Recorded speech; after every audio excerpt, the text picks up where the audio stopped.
አይ ለምለም በጣም እኮ ነው የምትገርሚው። አንቺ አሁን እነሱን የመምከርና እነሱን የመተቸት ሞራኑ አለሽ። አንቺ እኮ ከነሱ የባሰ ቪዲዮ ሰሪ ነበረ እዚህ ሳውዲ ላይ እያለሽ ማለት ነው። እነሱ እንኳን ቢያንስ በራሳቸው ነው የሚሰሩት። አንቺ የሰውን ትዳር እየበጠበጥሽ አይደል እንዴ የፈመሽው? ኧረ ተይ ለምለም ተይ ተይ ተይ ተይ ተይ። ራስሽንማ እንደ ንጹህ አድርገሽ እነሱን ለመተቸት አትሞክሪ እንዴ። አንቺም እኮ ከፓንቲ ሰርተሻል። አንቺም እኮ እምብርትሽን ብብትሽን እያሳየሽ እንዴ የማናቅሽ እኛ እኮ እናቅሻለን። ሳውዲ አረቢያ ሆነሽ የምትሰሪ ቪዲዮ እናየው ነበረ እንዴ። ምን ሆነሻል ዛሬ? አሁን በቃ የዛሬ እዚህ መድረስሽ ሳይሆን ከዛሬ 4 ዓመት በፊት ምን ትሰሪ ነበረ? ሰው ስትቦጭቂ ዳሌሽን እያሳየሽ እምብርትሽን ብብትሽን እያሳየሽ ነበረ ቪዲዮ ስትሰሪ የነበረው እንዴ። ወይ ጉድ! እንደውም ከሱም አልፈሽ ሰውን እየቦጨቅሽ። እነሱ ቢያንስ እንኳን ሰው አልነኩም፣ ምንም ውስጥ አልገቡም። በራሳቸው አይዲያ ነው እየሰሩ ያሉት። አይኖ አውቃለሁ ለቢዝነስሽ ለመሸቀል ነው፣ ግን ቢሆንም ራስሽ እንደ ንጹህ አድርገሽ እነሱን ለመተቸት መሞከርሽ ያስተዛዝባል። የእውነት ያስተዛዝባል። አንቺ እነሱን የመምከር ሞራኑም የለሽም። እነሱን የሚመክራቸው ብዙ ጨዋ ዩቱበሮች አሉ። እነሱ ይምከሯቸው፣ መመከርም ካለባቸው ማለት ነው። ድንበርም አልፈው ከሆነ ብዙ ጨዋ ዩቱበሮ ራሳቸውን ሳያረክሱ የፈመሱ ዩቱበሮች አሉ።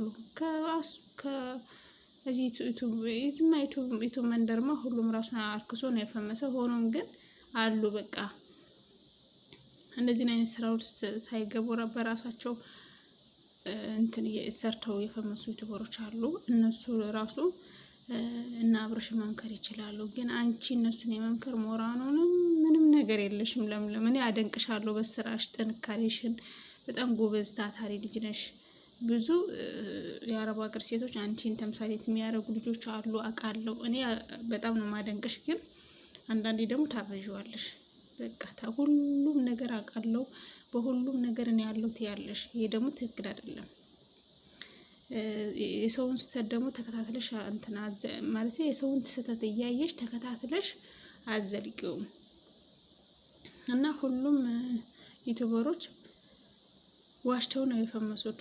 ድራማ ሰርተ ነው። ከአንቺ በላይ ደግሞ የዋሸ ዩቱበር የለም። ከአንቺ በላይ ክብሩን ዝቅ አድርጎ የሰራ ዩቱበር የለም። ታይ ለምለም ታይ ታይ ታይ። እኛ እናቅሻለን እኮ እኛ የድሮ የጥንት የጠዋቱ ተመልካቾች አለን እዚህ።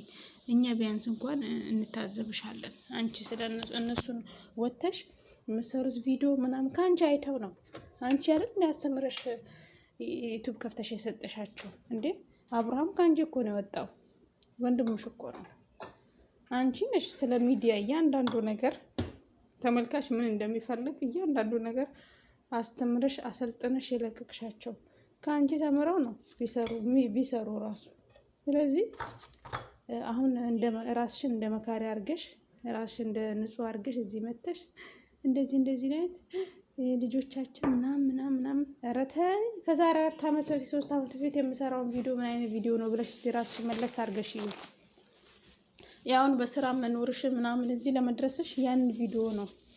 ያንን ቪዲዮ ባሰሪ ነው እዚህ አደርሽም ነበር። ምክንያቱም ተመልካች የሚፈልገው ነገር ቆሻሻ ነገር ስለሆነ አንቺም ቆሻሻ ነገር ሰርተሽ ነው እዚህ የፈመሽው።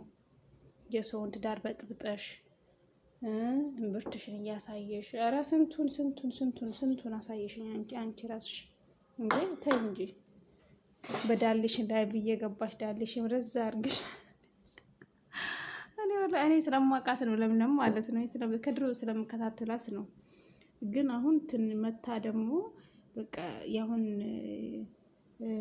እዚህ መድረሷ ሳይሆን የበፊቱ ረስታ አሁን እዚህ መታ እነሱን ለጀጅ ለማድረግ እነሱን ለመተቸት ትሞክራለች።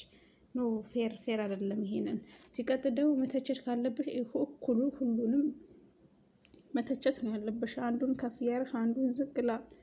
ሲጀምር አብርሽን ዘመድሽ ነው፣ ትገናኛላችሁ በጥሩም በክፉም። ግን ትቀኝበታለሽ። በእውነት በጣም ነው የምትቀኝበት። ለምለም ቅናትሽ ያስታውቃል። ምክንያቱም ከአንቺ በኋላ ነው መጥቶ 300,000 የገባው በ2 ዓመት። አንቺ ይኸው 6 ዓመት 7 ዓመት ዩቲዩብ ላይ 5 ዓመት 6 ዓመት እንደዛ ነገር አልገባሽም እስካሁን። እሱ ግን በ2 ዓመት ነው ያፈሰው ሰብስክራይቡን ማሻላ ከዚህም በላይ ጨምርለት።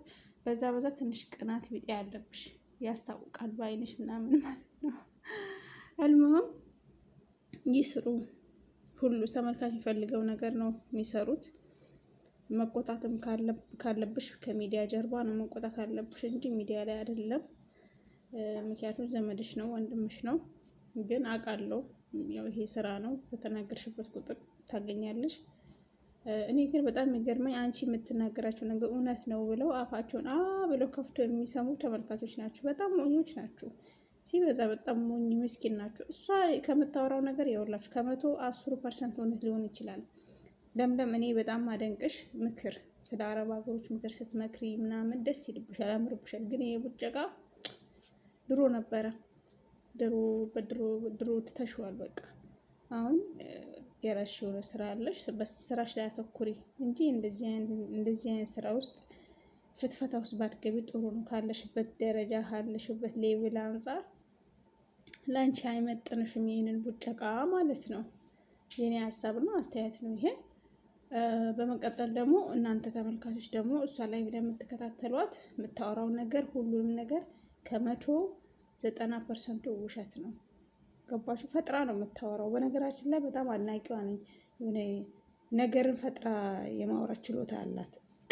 ታሪክን ፈጥራ የማውራት ችሎታ አላት እና ታሪክ ብዙ ሳዳምጣት ብዙ ነገሯን ፈጥራ ያወራችሁ ብዙ ነገር ስላለ ነው እንደዛ ያልኩት። እና ውሸት ነው የምታወራው ነገር እውነት አይደለም።